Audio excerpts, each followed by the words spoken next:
میرال کو اپنی باہوں میں جکڑے وہ کسی بھی قیمت پر اسے واپس حویلی نہیں لے جانا چاہتا تھا۔ وہ جانتا تھا کہ اب ارہا بیگم کسی بھی حد تک گر سکتی تھی۔ اس نے میرال کے ماتھے کو چوما اور گاڑی کی رفتار مزید تیز کر دی۔ اب انتقام کی اگلی باری اس کی ماں کی تھی۔ مجھے حویلی جانا ہے۔ اس نے فارس کی شرٹ کو تھام کر اپنی کہی تو وہ نفی میں سر ہلا گیا۔ ہرگز نہیں۔ اس کا انکار صاف تھا۔ مورے سے ملنا ہے۔ اسے روتے ہوئے کہا تو فارس کے دل کو کچھ ہوا۔ اگلے پل اس نے میرال کا ماتھا چومتے، اس کا سر خود میں چھپاتے گاڑی کو حویلی کی جانب موڑا تھا۔ کدھر ہیں آپ ارہا خان؟ حویلی کے لاؤنج میں پہنچتے فارس نے گرجدار آواز میں پکارا تو ارہا بیگم اور باقی گھر والے ہکا بکا رہ گئے۔ ارہا بیگم کا چہرہ فارس کی واپسی اور میرال کو باحفاظت دیکھ کر سفید پڑ گیا۔ فارس نے گہرا سانس لیا اور اپنی ماں کے بالکل سامنے آ کر کھڑا ہو گیا۔ اس کے ہاتھوں کی مٹھیاں اس قدر زور سے بھینچی ہوئی تھی کہ ان کی ہڈیاں نمایاں تھیں۔ کچھ پوچھنا چاہتا ہوں آپ سے۔ آپ تو ماں تھی نا؟ ایک ماں کا دل تو اولاد کی خوشیوں کے لیے دھڑکتا ہے۔ وہ تو اپنی اولاد کے ماتھے پہ شکن دیکھ کر تڑپ جاتی ہے۔ آپ کیسی ماں ہے جس نے اپنی ہی بیٹے کی خوشیوں کو برباد کرنے کے لیے اتنی گھناؤنی سازش رچی؟ کہتی نفرت ہوتی ہے ایک ماں کو اپنے بیٹے سے کہ وہ اس کی زندگی ہی اجاڑ دے۔ میں تو آپ کو اپنی دنیا مانتا تھا، اپنی ہر خوشی میں آپ کی رضامندی تلاش کرتا تھا، مگر آپ نے تو میری محبت کا گلا گھونٹنے میں کوئی کسر نہیں چھوڑی۔ بتائیے مجھے، کیا اتنی نفرت ہے بیٹے کی خوشیوں سے آپ کو؟ آپ نے میرال کے ساتھ جو کچھ کرنے کی کوشش کی وہ تو کوئی دشمن بھی نہ سوچے۔ آپ کو مجھ سے نفرت ہی تو مجھ سے کہتی، میرے وجود پہ وار کرتی، مگر آپ نے تو میری عزت پہ ہاتھ ڈال دیا۔ میں کیسے اب آپ کو اپنی ماں کہہ کر پکاروں جب میری ماں نے ہی میرے کردار کو داغدار کرنے کی کوشش کی ہو؟ فارس کے الفاظ جیسے تیر کی طرح ارہا بیگم کے سینے میں پیوست ہو رہے تھے۔ اس کے لہجے میں چھپا کر وہاں شخص کی آنکھیں نم کر گیا، جبکہ ارہا بیگم تڑپ اٹھی تھی۔ ان کی آنکھوں سے آنسوؤں کا سیلاب بہہ پڑا۔ انہوں نے گڑ گڑا کر اپنے بیٹے کے قدموں میں گرتے اپنا سر پیٹا تھا۔ نہیں میری جان، تم تو میرا سکون ہو، میری آنکھوں کی ٹھنڈک ہو تم فارس۔ مجھ سے بہت بڑی غلطی ہوگی۔ میں نے نفرت میں اپنی آنکھوں پہ پٹی باندھ لی تھی۔ میں نے نہیں دیکھا کہ میں کیا کر رہی ہوں۔ مجھے معاف کر دو۔ میں تمہاری ماں ہوں، میری ہستی کو مٹی میں نہ ملاؤ۔ وہ روتے ہوئے ہچکیاں لے رہی، مگر فارس کا پتھر ہوا چہرہ دیکھ کر ان کا دل کانپ اٹھا۔ فارس کے لیے اب یہ معافی معنی نہیں رکھتی تھی، کیونکہ اس نے جو دکھ دیکھا تھا وہ وقت کے ساتھ بھی مٹنے والا نہیں تھا۔ اس نے سرد مہری سے اپنی ماں کا ہاتھ اپنے قدموں سے جھٹک دیا اور پیچھے ہٹ گیا۔ نہیں، میں آپ کو معاف نہیں کر سکتا، کیونکہ آپ نے اس رشتے کے تقدس کو پامال کیا ہے۔ میرے لیے اب آپ کا وجود ایک اجنبی سے زیادہ کچھ نہیں۔ میں نہیں جانتا کہ اب میں آپ کو کیسے دیکھوں گا۔ وہ پتھر دل ہوتے انکار کا فیصلہ سنائی مرنے لگا۔ اس کی اپنی آواز کانپ رہی تھی۔ اپنی ماں کو سزا سنا کوئی عام بات نہیں تھی۔ اس سے پہلے کہ وہ وہاں سے نکلتا جب میرال نے آگے بڑھ کر فارس کا ہاتھ تھام لیا۔ اس کی آنکھوں میں نمی تھی اور لہجے میں التجا سی تھی۔ فارس پلیز، وہ آپ کی ماں ہے، غلطی انسان سے ہوتی ہے، انہیں ایک موقع دے دیجیے۔ ماں کا دل بہت بڑا ہوتا ہے، شاید انہیں اپنے کیے پر واقعی پچھتاوا ہو۔ میں نہیں چاہتی کہ میری وجہ سے آپ کا اپنی ماں سے رشتہ ہمیشہ کے لیے ختم ہو جائے۔ پلیز فارس، میری خاطر انہیں ایک موقع اور دے دے۔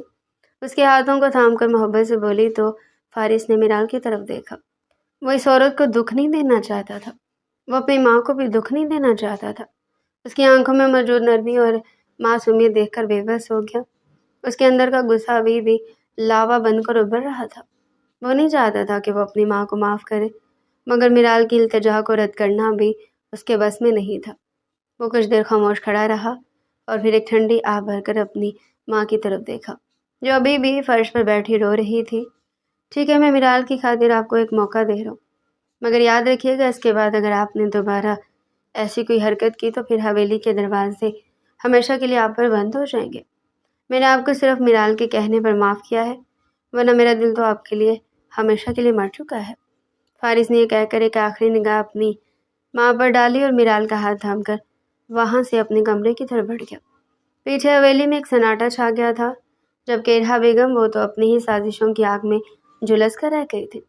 5 سال کا عرصہ گزر چکا تھا، مگر خانزادہ حویلی کی فضاؤں میں آج بھی رعب و دبدبہ قائم تھا۔ وقت نے بہت کچھ بدل دیا تھا۔